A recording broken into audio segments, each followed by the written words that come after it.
Hi, I'm Cynthia Osborne, and I'm delighted to be with you for the first session of this study guide. I am a member of Christ Lutheran Church in Baltimore, Maryland, and I served as chair of the task force that wrote the social statement you are about to study. I work in the criminal justice system, providing consultation as a psychotherapist to prisons that are trying to do a better job of providing competent and compassionate mental health care to the individuals in their custody. We're here to take a careful look at the social statement on criminal justice. The statement is a public document.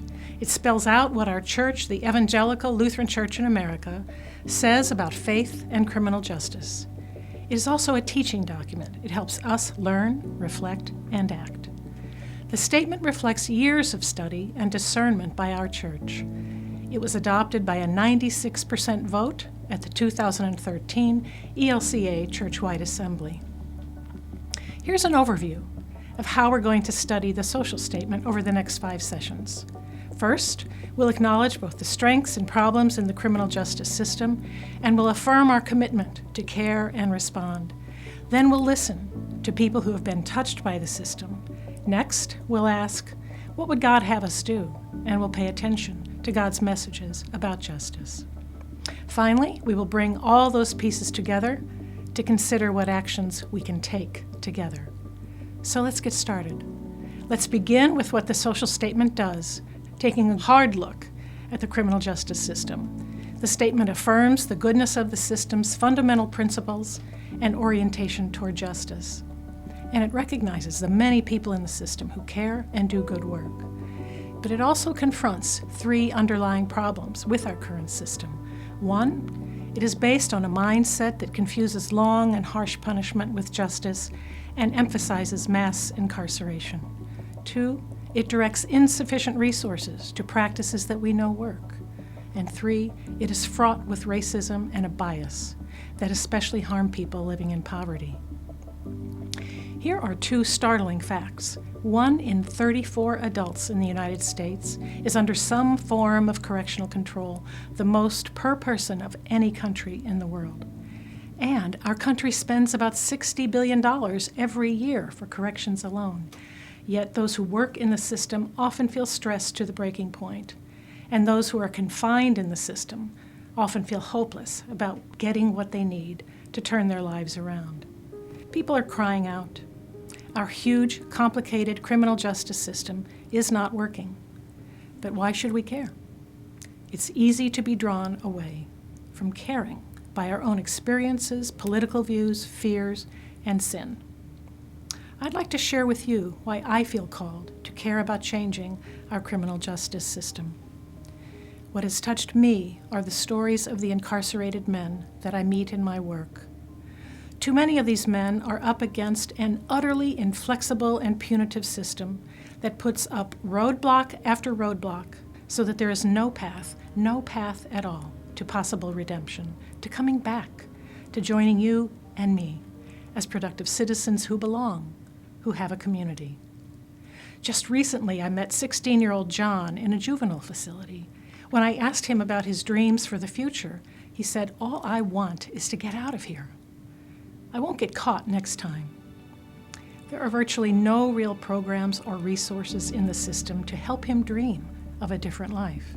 His only plan is to become more skilled at avoiding police detection. He has no hope that life can be any different for him. In bitterness, he said to me, "White boys who do what I did get sent to private schools. Black kids like me get sent here." And I have seen the truth of what he is talking about.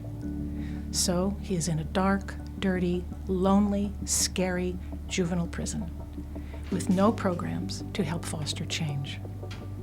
What does John's future look like? It's a bleak, heart and mind-wrenching picture unless we change the system. And there are proven ways to help John change besides locking him up. Most of them are cheaper, too. But I get ahead of myself. We'll be talking about that several sessions later. I'd like to share now what the social statement says about why we as people of faith are called to care about the criminal justice system. First, we are called to care because we call ourselves the body of Christ.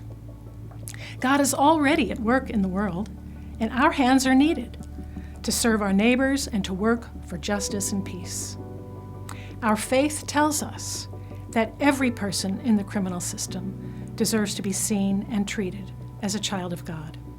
Second, we turn to Scripture for insight, courage, and strength for thorny issues such as this one. Scripture holds up a vision of God's justice that is richer and deeper than human imitations. That vision gives us a mirror by which we can compare our own attempts to seek justice. Third, we are called to care because that's what Lutherans do. Have you ever heard the phrase mark of the church? Martin Luther and the other reformers wrote that there are certain marks or characteristics that identify the church as Christ's body. One of those marks is compassionate suffering. Compassionate suffering is demonstrated by what Jesus did for us on the cross. He loved us enough to act on our behalf. Through Christ's ministry, death, and resurrection, God was revealed in an act of reckless love. As Christians, we are called to also practice a crazy kind of love in everyday things, a love that changes us, touches others, and embodies God's compassion. Fourth, most of us must admit that we have not cared enough. We confess that we as individuals and in our common life together have often fallen short in responding to problems within the criminal justice system. We have ignored crime's harmful effects and avoided facing the problems.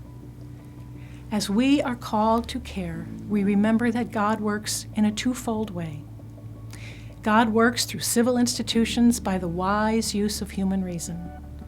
God also works through the gospel in ways that often fly in the face of human reason.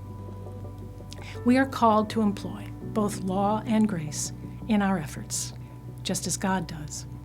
Each has its appropriate place, even in criminal justice.